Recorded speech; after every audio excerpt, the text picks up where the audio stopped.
ঈদের খুশি আছে, ঈদের আনন্দ আছে, ঈদে ভালো পোশাক পরবো, সব ঠিক আছে।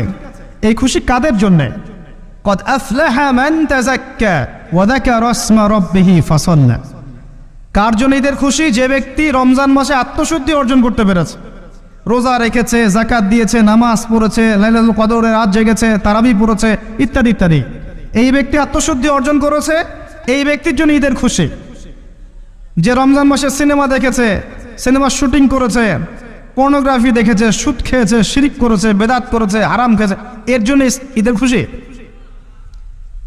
মানুষকে ঠকিয়েছে, ব্যবসায় মাল কম দিয়েছে, পণ্য মজুত করেছে, ইচ্ছা করে দ্রব্যের দাম বাড়িয়েছে, সরকারকে বিব্রত করেছে, জনগণকে দুর্ভিক্ষের দিকে ঠেলে দিয়েছে, এদের জন্য ঈদের খুশি?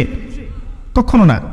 ঈদের খুশি তাদের জন্য যারা আত্মশুদ্ধি অর্জন করতে পেরেছে। যে আপনার জীবনে বড় বড় পাপগুলো কি কি হয়েছে, এই পাপগুলো যদি মানুষের সাথে জড়িত হয়ে থাকে, আপনি মানুষের সাথে গিয়ে গিয়ে ক্ষমা নিয়ে নেবেন।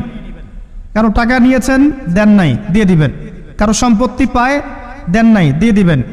কারো হকটা নষ্ট করেছেন, গালি দিয়েছেন, গীবত করেছেন বা তহমত দিয়েছেন, অপমান করে ইত্যাদি, ক্ষমা চেয়ে নেবেন।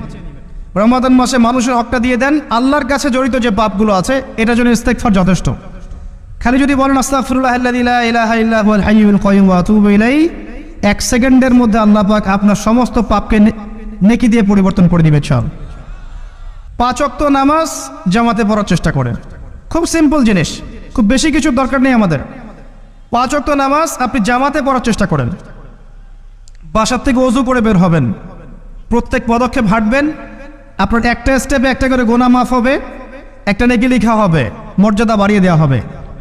একে 10 দিয়ে গুণ করা হবে, রমজান মাসে আরো 70 দিয়ে গুণ করা হবে।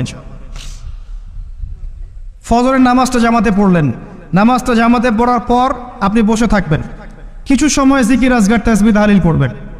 পারলে 1 পারা করে কোরআন তেলাওয়াত করবেন। রমাদান মাসে প্রত্যেক দিন 1 পারা করে কোরআন তেলাওয়াত করার চেষ্টা করবেন। 30 দিন 30 পারা। রমাদানে অ্যাটলিস্ট একটা খতম করা যাবে, অ্যাটলিস্ট একটা খতম চেষ্টা করা যায় না? ইনশাআল্লাহ।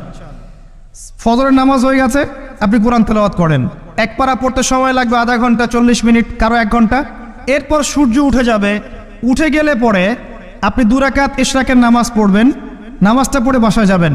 আল্লাহর নবী বলছেন সাল্লাল্লাহু আলাইহি ওয়াসাল্লাম, আপনার আমল নামায় একটা কবুল হজ, একটা কবুল উমরার নেকি লেখা হবে ইনশাআল্লাহ। এবার রেস্ট করেন, বাসায় গিয়ে রেস্ট করেন। যখন ঘুমাবেন তখন ঘুমের সুন্নাহগুলো আদায় করেন।